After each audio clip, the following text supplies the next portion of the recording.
அவள் செந்தாமல் வேணி அவள் சேலையை வீசி அடி நேசமாகத்தான் அடி மன்னா இது என்ன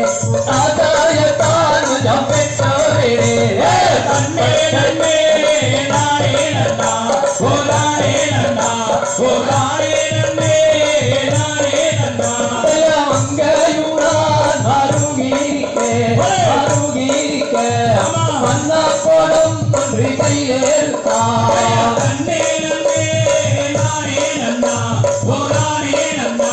ஓ நானே நன்னே நானே நன்னா கையை சூழத்தம்மான சுயம்பார கேட்டா ஒரு பிரபஞ்சனே உன் ஆசையாகத்தான் மன்னா உன் ஆசையத்தான் கொஞ்சம் விட்டோரே